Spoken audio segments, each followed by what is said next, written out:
When 20-year-old Mary Collins disappears, her whole family immediately fears the worst. Now, Mary had plans to meet up with her former boyfriend and high school friend, Lavi Pham. He's also meeting his new girlfriend, Kelly Lavery. You can see them all pictured in this video that he posted to Facebook. So when Mary goes missing, her family checks her social media, and what they discover is that these two, they've been bullying her online. They've left her cruel messages saying no one likes her and other really mean things. Now, by this point, the police have been notified of her disappearance, but Mia, Mary's grandmother, is convinced that she's still in Levi's apartment. The police actually do a search of his apartment and they find nothing. And so they don't really push forward with the case. So it turns out that this guy, James Solorano, was present at the time of Mary's disappearance, and he boasted to a friend exactly what the trio had done to her. I won't share all of it because it's horrifying, but they stabbed her 133 times. They put a leash around her neck and tortured her.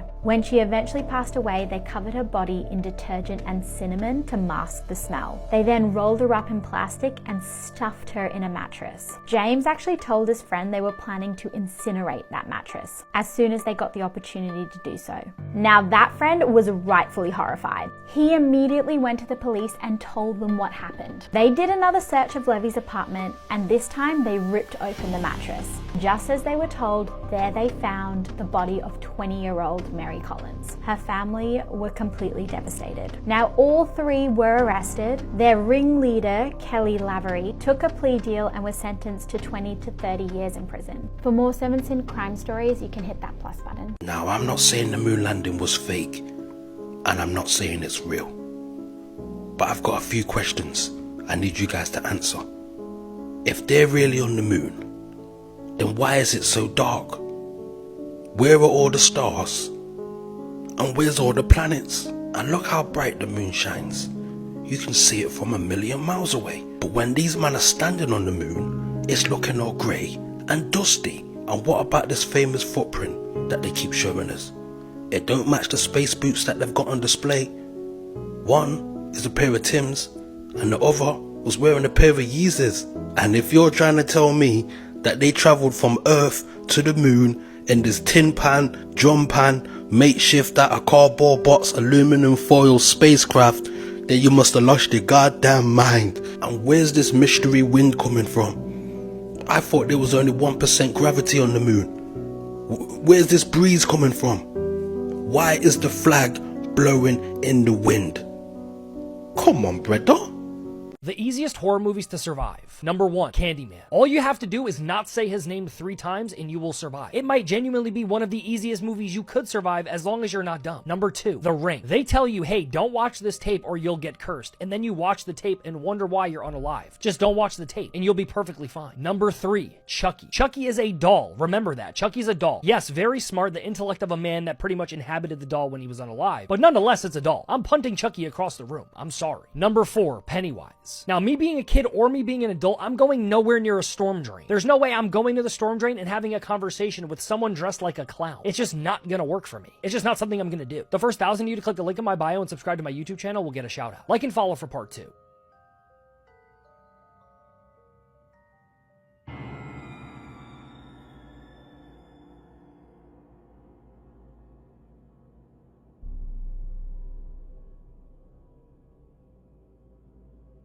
This is the woman people are calling the real-life Gone Girl. She faked her own horrific abduction and wasted 5 years of police time. You're not going to want to miss this one. It is absolutely insane. This all begins November 2nd of 2016. Keith Papini returned home from work at around 5 p.m. He was expecting to come home to his 34-year-old wife, Sherry Papini, and his 2 kids, but they weren't home. Keith called the daycare where his kids were staying and asked when Sherry came to pick up the kids. The daycare then told him that she never came, so the kids were okay. He immediately finds this very strange, calls the police, and reports her missing. This was taken very seriously by the police. She seemed to have vanished out of thin air. It wasn't long before the news was reporting on it and her missing posters were all over California. Because there were no leads, fingers pointed at Keith, the husband. Everyone thought it was Keith. He even took a polygraph test and passed it, but people still thought it was him. That's until 22 days later, when Sherry returned. 150 miles away from where she was last seen, a driver finds her walking on the side of the road in chains. This driver called the police and she was brought in. She was covered in bruises. She had lost weight and her back had been branded. Understandably, police were shocked.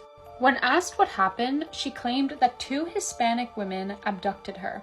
She claimed that they were going to sell her to a man and that's why she was branded. Police were taking this very seriously. Sherry explained in detail the abuse that she went through and the room she was in. She also described the women enough for them to create a sketch of people who did not exist, because it was all a lie. Police found it very strange that these abductors just let her go, but this isn't to say that they didn't believe her. They definitely did, and they took it very seriously. They were determined to find out who did this to this poor mother of 2. The government helped pay for therapy for her PTSD and anxiety after this event. During this time, police were testing her clothes, and they finally found DNA. This DNA belonged to a man, not a woman. And she apparently encountered no men during this kidnapping. They put it through the police database and nothing came up. That's until 2020 when they decided to put it through a genealogy database, hoping that someone related to the person with this DNA went on like Ancestry or anything like that. With this, they were able to find the exact person with that DNA. And this person was Sherry's ex-boyfriend. The story only gets crazier from here, so come back for part 2. It'll be up the moment I'm done filming. In this video, you watch a kids' TV show, but things get very creepy. Hey kids, my name's Gooby, and today I thought it was we're gonna Gubby. learn about numbers. This is number 1. Then this is number 2. It Okay. comes after 1.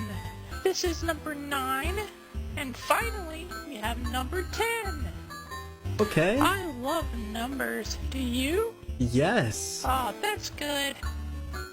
Do you want to see my favorite number? Yes. It's on one of these. Have you ever seen one of these?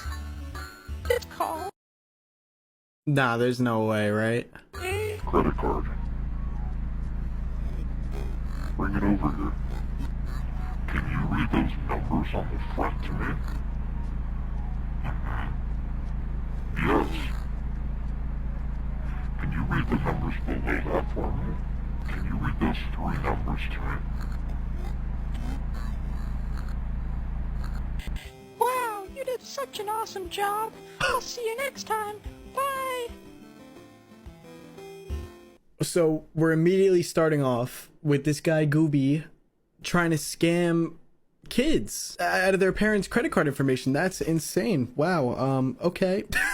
Okay, yo, I have a crazy theory for you. I have a question for you first. All right. So, would you consider the Earth an organism? Yes. Yes, right? Yeah. Now, in a sense, the world is living. Yeah. Right? In a sense, the world kind of has veins. It has almost even like Like a heartbeat too, if you think about it. yeah, like a heartbeat. Even has like a nervous system. Yeah. If you think about the roots and the plants and all of the things it's attached to in the Earth, it's all connected, right? It's all connected. Now, there's this theory saying the Earth is a being. It's an organism. And the humans are kind of the virus. So the Earth. Oh. So when we get sick, when a human gets sick, right? Yeah. We create antibodies to To get rid of the virus. get rid of the virus, right? Yeah. So in the same sense, the Earth will create natural disasters, famine, drought, wildfire, to kill off the virus.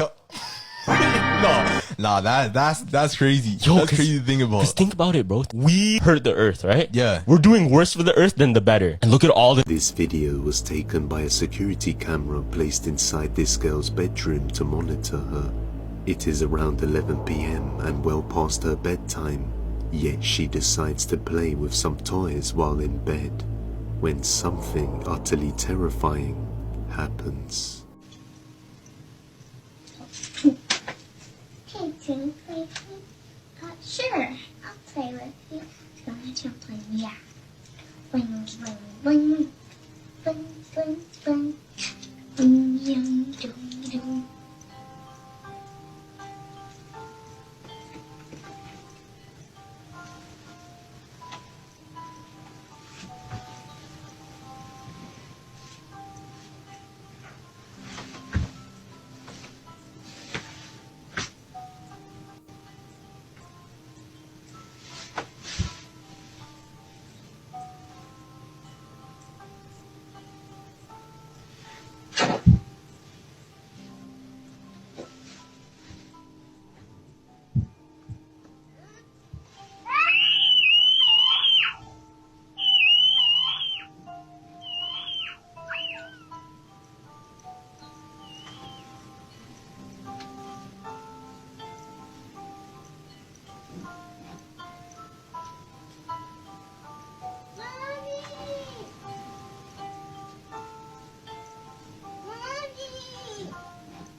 Let's go. Let's go.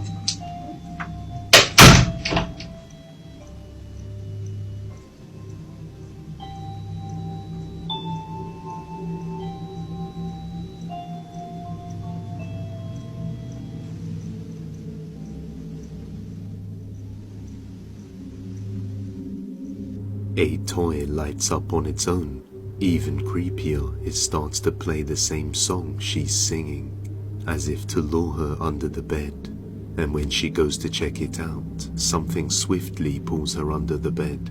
Her mum is convinced that something sinister lurks underneath, and has since moved her daughter to another room and locked the door for safety. But viewers kept asking if she had checked under the bed herself to see what's there. That's when this happens.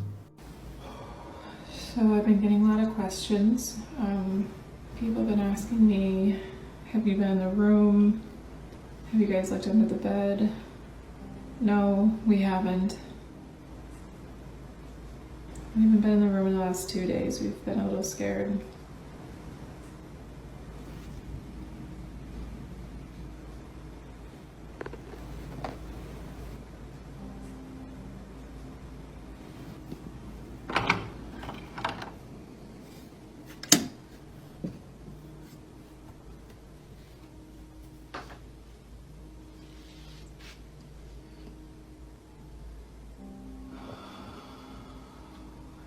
Be this scared right now.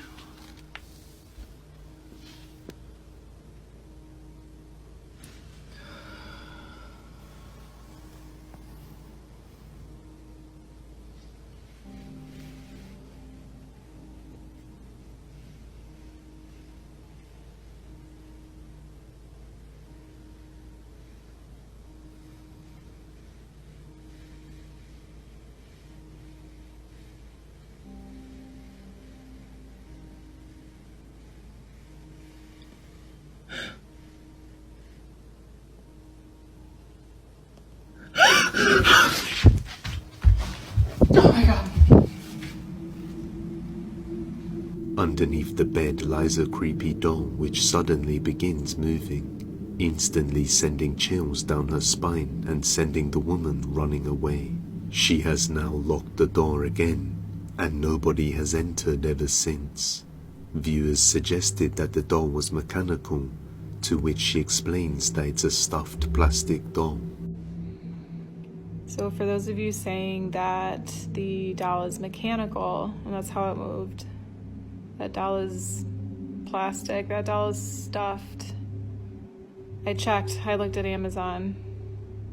There is no way that thing should have moved like that. She does some research on the house and discovers this. So a lot of you guys have asked me if we've done any research on the house, and I did. I found out that some of the past people that have lived here have had some ghostly encounters.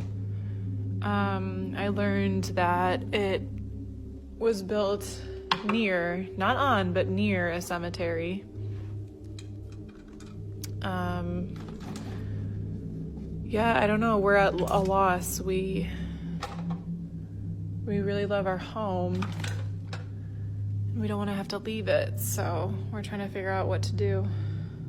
She then gives a quick house tour. So a few of you guys have actually asked for a tour of the house. So here's the master bedroom. Here is the hallway. We don't go in there anymore.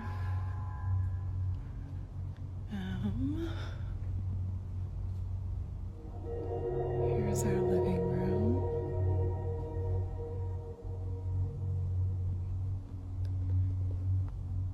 And let's see outside.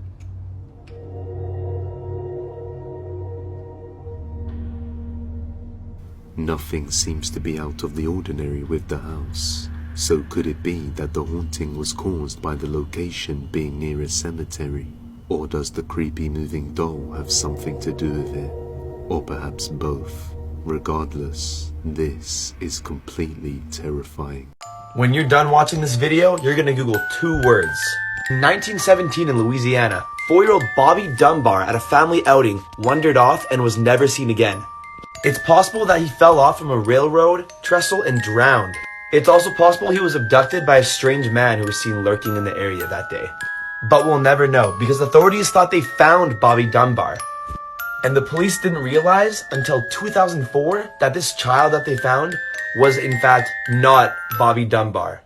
This mystery child ended up growing up as Bobby Dunbar, and to this day, we don't know what happened. Comment if you think Bobby is still alive. Alright guys, here are 2 more movies that scared the shit out of me. And once again, I feel like both these movies would be paired well as a double feature for a fun and spooky night, but nonetheless, let's get into it. First up, let's talk about the Poughkeepsie Tapes. Because this movie was just genuinely fucking unsettling. It's filmed half mockumentary style as well as half found footage style as well, which I personally really love because it kind of takes you into this sense of it being real. This movie follows some homicide detectives in New York who discover hundreds of video cassettes. And on these video cassettes are the accounts of a brutal, sadistic serial killer. But I'm not gonna lie, like this movie may not be for everyone because it is extremely gory as well as extremely brutal. But there are so many scenes that just like really shook me to my core with this one. But the one that really comes to mind is the basement scene where the killer walks in, and it's the way he walks in that was just, what the fuck, freaky. If you want to check this one out, here's the list of where it is currently streaming. Next up is the movie Lake Mungo. This movie follows a family who are still reeling from their teenage daughter's death, and since her passing, they've been experiencing some kind of unexplainable things happening around their house. So they hire a parapsychologist who then leads them to discover their daughter's double life, basically. And with that discovery, it then leads them to Lake Mungo. This movie has so many layers, and you think you know where it's going, and then it just has so many different twists and turns. Lake Mungo is also filmed half mockumentary as well as half found footage, and like I said, it is creepy and just overall eerie. Like the scene when the parents find the teenage daughter's cell phone and they open it, and what they find honestly fucking rattled me. Because it took me a few seconds to actually get what the meaning was on the cell phone, and then once I got it, I was like, bitch. And if you would like to check this one out, here's the list of where this one is currently streaming. And as always, if you guys have seen either one of these movies, please let me know what your thoughts are in the comments. And I am always up for recommendations, movies that may have scared the shit out of you. Please drop them in the comments as well, and if I haven't seen them, I will most definitely be checking them out. This is maybe the scariest urban legend I've ever heard, and it ended up being true. Back in the 1970s, there was this terrifying fun house in Long Beach, California called The Laugh in the Dark. And there was always this urban legend that all the mannequins inside were fake, except for one. Also, mind you, this is what this week's episode is about, so if you don't want spoilers, just listen to the episode. This urban legend came to be because there was one mannequin inside that just looked wrong. All of the other ones looked fake, but this one in particular looked way too human. And a bunch of the kids also said the area that the mannequin was in just smelled really, really bad. So a few years go by, and one day a film crew comes in and is using Laugh in the Dark for a film set.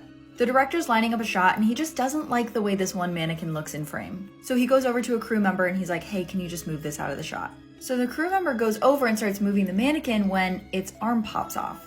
And inside of the mannequin's arm is human bone. The kids had been totally right. The mannequin was a mummified body.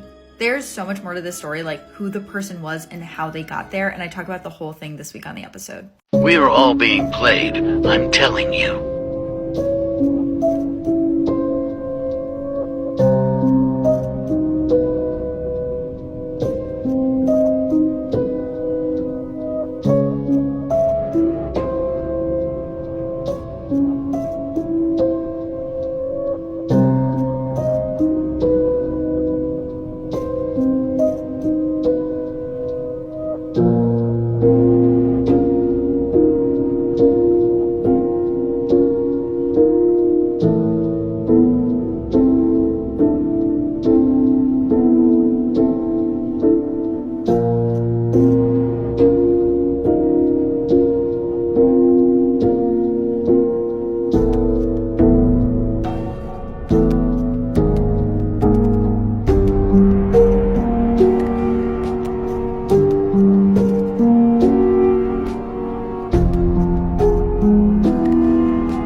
Legend has it, the sky once had 7 moons.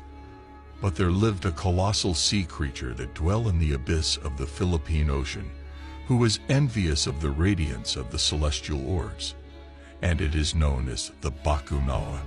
It was said to be an enormous serpent-like creature that was 300,000 kilometers long, and it was believed to be slumbering deep in the depths of the ocean. And because of its jealousy, the serpent rose up engulfing the first moon, making the night darker, and with the passing of each twilight, it consumed one moon after another, casting a cloak of darkness over the land, breeding dread in the souls of the people.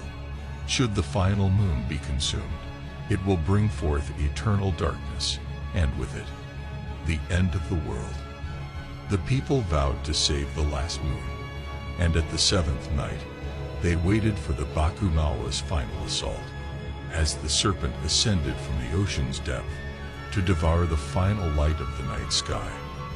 The people hurled their weapons, aimed at the beast with all their might, but with its hardened scales the Bakunawa was unfazed, so all they could do was to make a harsh, discordant mixture of sounds, frightening the monster away. To this day, a ritual is observed on the 7th eve, as people kindle flames upon the sea and raise their voices in a symphony of sound, a defiant chorus that echoes through the depths, warding off the slumbering sea monster and preserving the final gleam of the moon. When I first went over there was like a little, nice family. It was like Dasha and Artyom and their 2 little kids. Well, the first time I was there, met the family, I lived with them in their teepee, and then I went back to America. Sure enough, right after I left, a tree fell on their daughter out in the woods and killed her. And then after that, started drinking a bunch, quit the nomadic way of life, started living in the village. The guy got stabbed in some drunken brawl or whatever and was in the hospital. Slowly recovered. He had this big old gash with a piece of glass someone had cut him open with. He slowly recovered and then went back to his village. The drinking continued. Do you know that eels are the only animals on the earth that we don't know where they came from? I didn't know that. Scientists have done observations of them.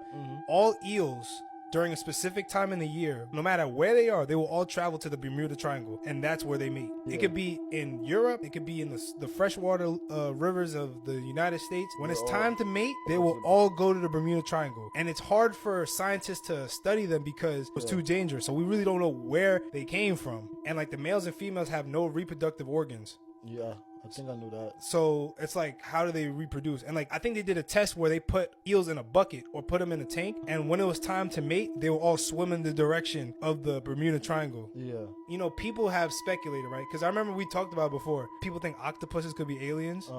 People think that maybe eels are not from here. Say an asteroid came and hit the planet, there was little bits of organisms that survived the crash and they were able to grow on Earth. And there was one meteor that crashed in the Bermuda Triangle, and it was said to have crashed 65 million years ago. Yeah. And that's when the dinosaurs was gone. So ever since Oppenheimer's work on the atomic bomb within the Manhattan Project during World War II, the world has been under an arguably imminent threat of nuclear annihilation. However, the closest we ever came to this was in October of 1962, when a US spy plane detected secret Russian missile installations on the island of Cuba. These were medium-range missiles intended to target major U.S. cities such as New York City and Washington, D.C. The CIA and the military-industrial complex were encouraging John F. Kennedy to go in and bomb the Russian missile silos in Cuba, knowing that it would have pushed Russia into nuclear retaliation. When Kennedy asked what the projected mortality rate of a nuclear war with Russia would be, they responded that anywhere from 30 to 80 million Americans would perish, but they would likely kill well over 130 million Russians. They wanted nuclear war with Russia during a time when we knew we had military superiority over them and it would fuel our economy, and they were willing to sacrifice at least 30 million American lives to do so. But Kennedy wasn't willing to sacrifice those lives, and behind the backs of the military-industrial complex, John Kennedy, his brother Bobby Kennedy, and their few trusted advisors stayed up for 13 days straight, and alone they devised an agreement to keep the United States out of nuclear war, very likely saving the modern world.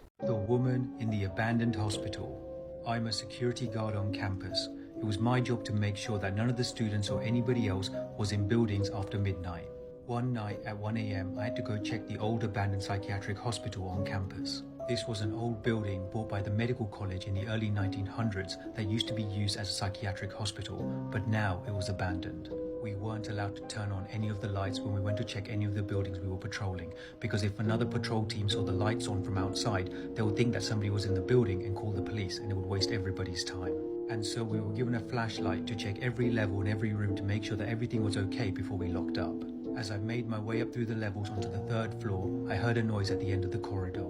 It sounded like a woman humming a nursery rhyme, so I called out saying that they weren't meant to be there, but they didn't answer, they just kept humming, so I walked towards it. And as I turned the corner towards the humming, I saw the silhouette of a tall, slim woman rocking back and forth and humming to herself. My heart was pumping in my chest, but I had to call out to her and tell her that she wasn't meant to be there. And that's when she turned around and lunged at me. I turned around like lightning and ran back the way I came down the stairs. I ran towards the reception and out the front door without ever looking back. And to this day, I never patrol that building alone, but I do occasionally hear the humming when I'm in there. In the remote desert of Utah, sometime between 2015 and 2016, a strange artifact appeared out of nowhere. Standing at 3 meters tall, the structure was made of a shiny silver metal and was firmly planted in the ground. Suddenly, on November 27, 2020, it disappeared, leaving everybody scratching their heads. But it gets even stranger. On the same day it vanished, another metal monolith appeared in Romania. This one seemed different. It was not as shiny, had some strange indentations or inscriptions on it and puncture marks. And then on December 1st, it disappeared. On December 2nd, a third monolith was discovered on top of Pine Mountain in Atascadero, California. And then another in the Netherlands and yet another in the Isle of Wight. The latest one appeared 3 weeks ago, on a hilltop in Wales. And if you think that's strange, there have been at least 80 of them appear since 2020 all over the world. These are disturbing war crimes caught on camera explained, and this is a massive trigger warning. The video that I'm about to explain is pretty disturbing and lasting quite long, coming in at 6 minutes in length. The video isn't an easy watch at all, and some people even believe the video is not real whatsoever. But that hasn't been confirmed or denied. The video appears to be edited together, some clips are clear and others are blurry. Also, the victim doesn't struggle at all, which is very surprising, especially once you hear about the situation he is in. And besides coughing a couple times, the victim doesn't make any noise at all, even though he is fully conscious. As you play the video, it takes place in a rural location and you see 2 men in military gear holding 2 shovels, standing next to a deep, freshly dug grave. Then you see another 2 men enter shot, also in military gear, and they are bringing the victim to the grave.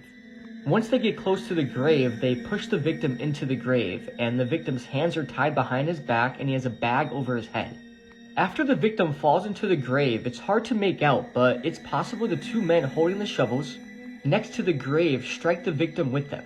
The person filming then gets closer to the scene and you see the victim lying face first into the grave. He coughs and makes a couple of sounds, but surprisingly doesn't scream once. 2 of the men then quickly start shoveling dirt into the grave, while another hops into the grave to duct tape the man's feet together. As the men continue to shovel dirt into the grave, one of them says he's not dead yet. And for the next 6 minutes, the men continue to shovel dirt into the grave until it's completely full. Once the grave has been filled in, a man then stomps the dirt flat before taking a rusty old shovel which he sticks into the ground upside down, and he's using this rusty shovel as a makeshift gravestone. He then writes something on the shovel which isn't clear enough to translate, but I would assume it's some sort of insult to the victim or a warning sign to their enemies. Whether the video is real or not is still up for debate, but what's for sure is the video is still extremely awful and disturbing. There's not many worse ways to die than being buried alive. The victim was literally feeling the weight of the earth on him until he suffocated to death. I don't recommend searching for this or watching the video. It's truly just awful. This picture is worth $5 million, and here's why. Back in 2010, Randy Guiaro purchased the $2 photo from the Fresno Junk in California. The photo was recently authenticated as the second known picture of the Wild West outlaw, Billy the Kid, with the first image being his famous portrait. The gunslinger claimed to have killed 21 men, and was the most notorious member of the Regulators gang. The now famous picture is also the only known photo of the Regulators gang altogether.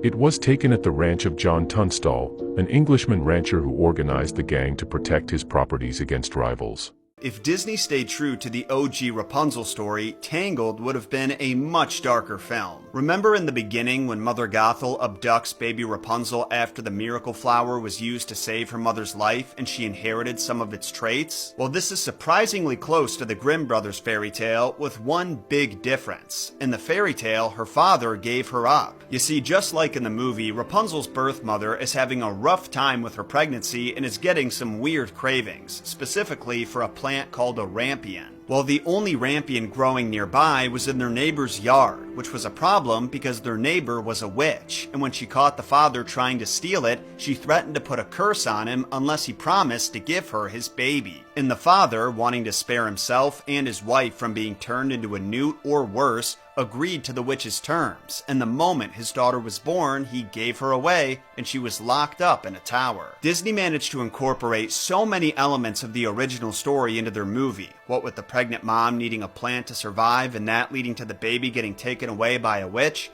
but at least in the movie she was taken against their will, where in the story she was used as a bartering chip. That's why I said, hey guys, I wanted to talk to you guys about the page I found in TikTok. This person claims to be a time traveler, and every time he's asked to post a video about different times in the past or future, he does. I mean, I have watched some of the videos and they seem pretty good. I do believe in time traveling. What's interesting is that these videos have millions of views. They are very interesting. Let me know what you guys think in the comments. Pueblo de la Tierra, la humanidad se encuentra en un momento difícil. Muchos dudan hasta de nuestra...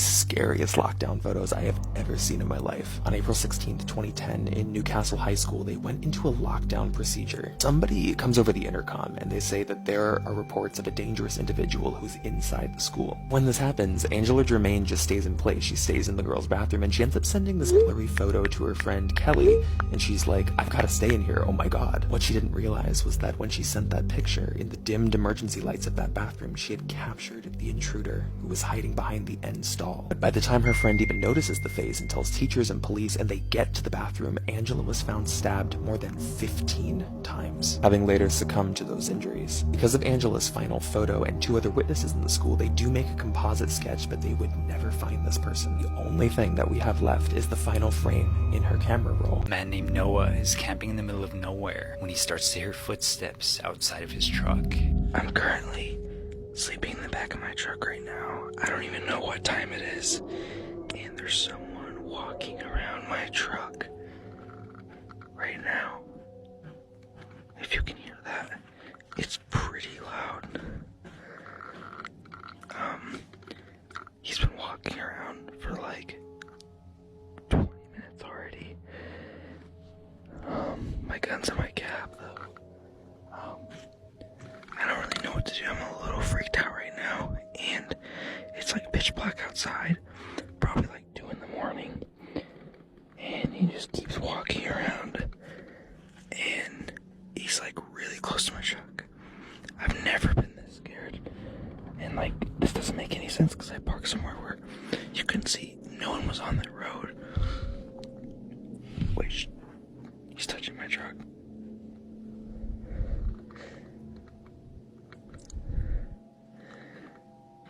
He's literally touching my truck. How am I supposed to get him away? He's literally knocking. He's literally knocking on my truck. The canopy, the back door's locked right now.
who or whatever this was immediately runs off at the sight of Noah's light, and the next morning he arrives home to see what they left behind. So I'm back home, this is the day after.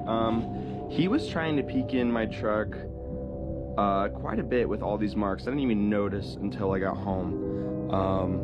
Handprints there, a lot of scratches, stuff like that. Dragging his finger on my side of my truck. Well, looks like to be trying to get inside my truck. That's really all I could tell from when he was walking around. That's new. Don't know how that got there. More handprints trying to get in my truck. At least the back canopy was locked, but yeah, that was the result. Noah says that this is the most terrifying thing he's ever experienced, and he'll never leave his weapon in his cab again. Many people agree that only a person would intently knock on the truck as if to be let in, and the bipedal footsteps also indicate that this was a human. However, the strangest part about this is the prints on the edges of the doors and other odd areas, almost as if who or whatever this was wanted to get inside, but wasn't quite sure how to. What do you believe? There's anyone in here.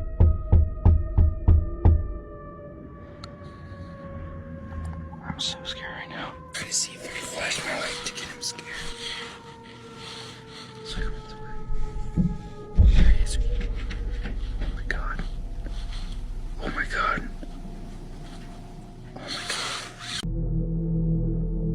In 2014, my girlfriend and I checked into a hotel in Subic, Philippines.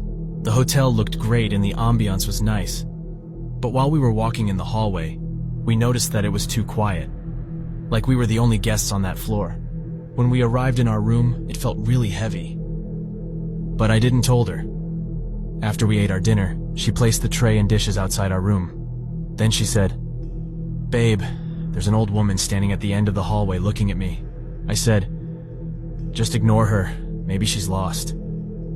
Later that night while we were sleeping, we screamed because we had the same nightmare about the old woman. She's really angry because we checked into that room. We were really scared, so we decided to leave. But when opened the door, the same old woman was standing outside. We were shaking, but we pushed ourselves to run and check out immediately. Megalodon is still alive. TikToker Shark Wahlberg recently revealed that 2 great white sharks have gone missing. The missing shark indicates that it traveled at a speed nearly impossible for a shark of its size. Not consistent with living dates, stomachs of other predators. So what ate a shark the size of a great white? That's why so many people say so. Creepy Urban Legends Part 2. The bathroom in this abandoned elementary school in Jamestown, Tennessee, is said to be haunted by a little boy. In the early 1900s, a group of bullies were picking on a little boy in the bathroom. When one of the bullies pushed the boy into the mirror, he smashed the glass with his face and cut his neck, which caused him to bleed out. The bullies were afraid to get in trouble, so they hid his body under the floorboards. Sometime in the following days, the teacher reported a foul smell, which eventually led to the police investigating in search of the boy. When they got to the bathroom, they lifted the board and found his body. And when one of the officers looked into the shattered mirror, he saw the boy's pale reflection. This was the moment Cameron Herron realized he was sentenced to 24 years in prison. Cameron was a normal 18-year-old boy living in Tampa, Florida in 2018. He had also recently graduated high school, and to congratulate him, his parents got him a black Ford Mustang. On May 23, 2018, Cameron and his brother Tristan had gone to a local gym. While they were there, they had also run into an old friend of theirs named John Barreneau. Once they were done at the gym, all 3 of the friends got into their cars. Cameron and Tristan were in the black Ford Mustang, while John was in his own car. As they approached a street light, both of the cars were side by side, and that's where they got the brilliant idea to do some street racing. Both of the cars sped up very quickly, reaching over 100 miles an hour. At the same time, a mother and her young child were crossing the street. Unfortunately, the cars were just going way too fast in order for her to make it across the street in time. Her name was Jessica and her daughter's name was Lilia. And unfortunately, it was a direct hit. John was able to swerve past her, but unfortunately, Cameron ended up hitting her head on. All Cameron could do was watch Jessica and Lilia's bodies fly into the air as he hit them. Moments after the crash, Jessica's husband David Robinault passed by in his own car. At the time that he was passing by, he had no idea that his wife had just been involved in a major accident. He noticed there was a huge crowd of people looking at the accident, but he just wanted to get home and hope that no one had gotten hurt too badly. David then tried to call his wife, but she wasn't answering, and when he went home, she wasn't there either. He then figured that she must have seen the accident, so he went to go see for himself. And when he got there, that's when he noticed that his wife and baby stroller was right there in the middle of the street. Immediately, chills went down his spine when he realized that his wife and daughter had been the victims of this horrible accident. Unfortunately, Jessica passed away the same day as the accident, and Lilia tried to fight, but she passed away the following day. Immediately, both Cameron and John were charged since they were the ones driving. John took a plea deal and was given 6 years in prison with 15 years of probation. Cameron took an open plea, but to his surprise and his family's surprise, he was given 24 years in prison. And right away, people were absolutely torn about this decision. The judge believed that Cameron had shown no remorse, and he also had a history of racing recklessly. Meanwhile, supporters of Cameron believed that the punishment was way too harsh, considering that he was 18 years old when the entire thing happened. And today, he's still in prison. Let me know what you guys think. We found a massive abandoned mansion located in the middle of nowhere.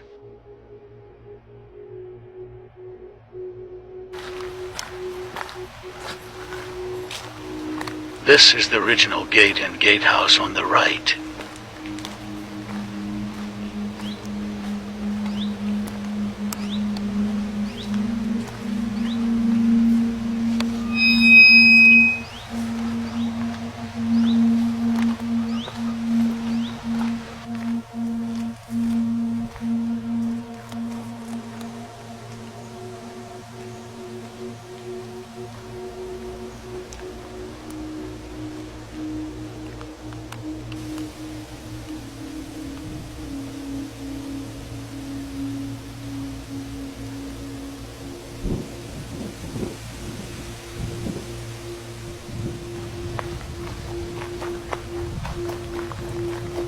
We are now walking the long original road to the abandoned mansion.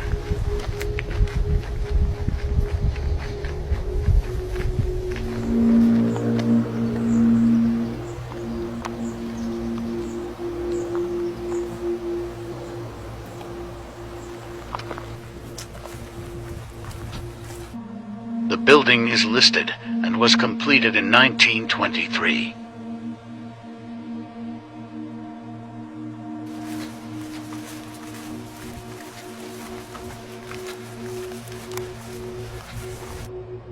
The original house that sat here was bulldozed to make way for it.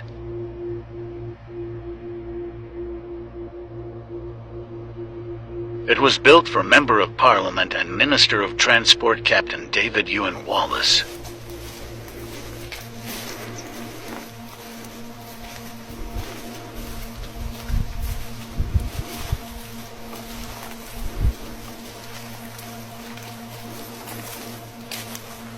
The mansion goes by the name of Kildonan House, also referred to as the Overlook Hotel, due to its similar appearance and characteristics to the hotel in the film The Shining.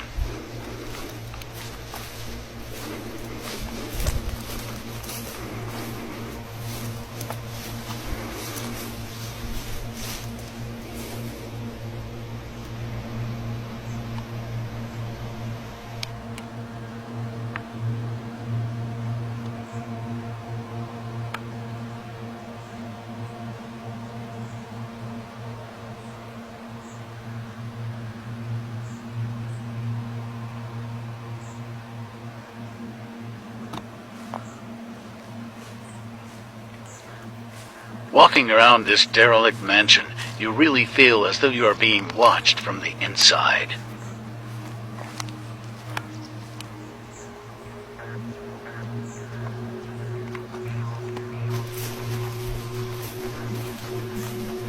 Our plan was to hang around for a while, to see if anyone confronted us.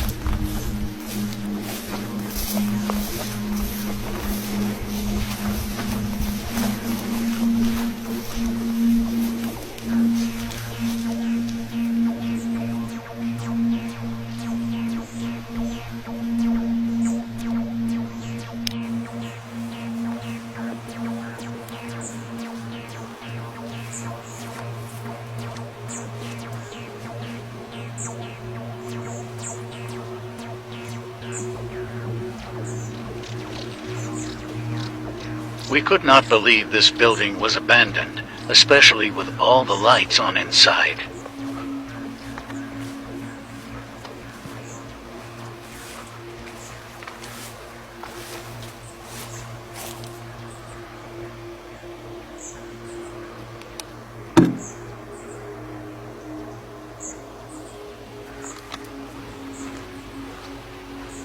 From 1946 to 1978, the house was used as a convent school.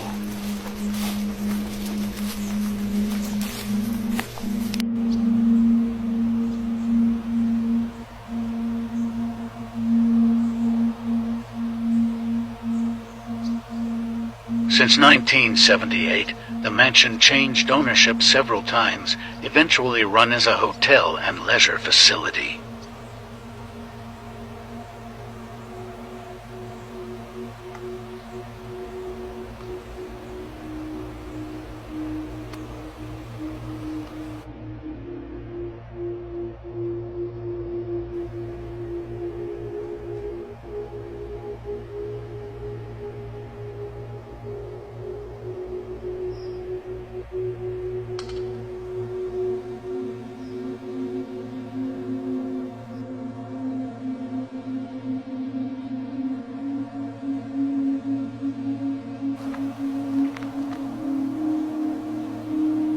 At this point, we had to decide whether to turn back or explore inside.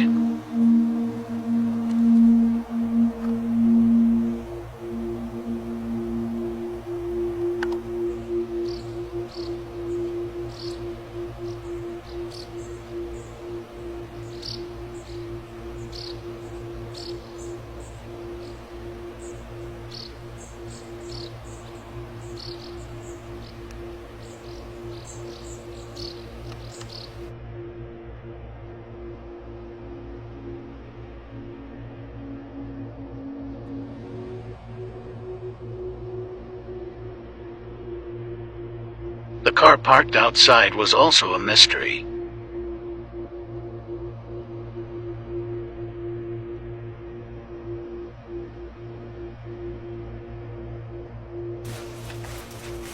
Having found a way in through a gaping hole in the wall, we climbed in ready to see whatever was inside. That footage can be found on another video on our TikTok.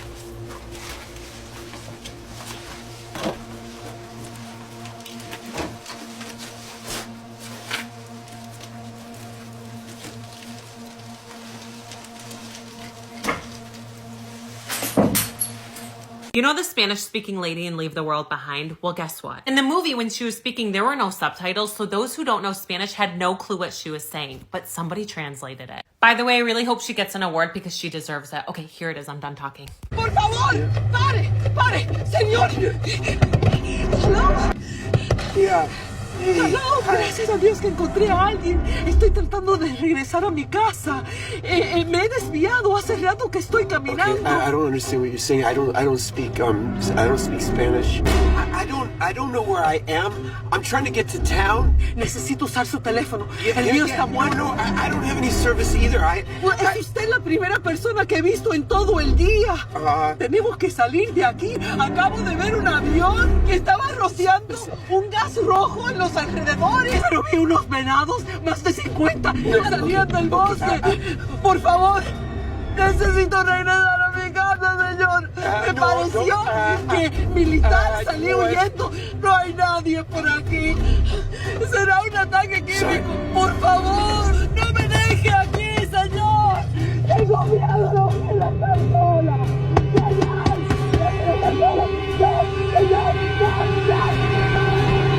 I would preface this story that a photo like this is my actual worst nightmare. It's Julie Watts and her husband Jonathan, and on December 2nd, 2017, Julie was home alone when her phone pinged, detecting motion in the downstairs camera. This was the frame that was shown on her phone. Before we dive in, if you're a fan of true crime, make sure to go click the link in my bio to listen to my podcast, Creep Time the Podcast, on Spotify or Apple. She saw this photo and she immediately jumps into action. She locks her bedroom door, she calls 911, she starts texting her husband Jonathan, who's all the way in Minneapolis on business. After a few minutes, she gets another alert on her phone that there was motion detected in the downstairs bedroom. This was the photo sent to her phone. I know it's hard to see, but if you flip this picture upside down, It is somebody who is back crawling out of a closet. Julie did not survive this attack, as when police arrived, they came upon a gruesome display where Julie's hands had been taken. Police had no idea who could have done this. This was the final text exchange that was surfaced from her phone.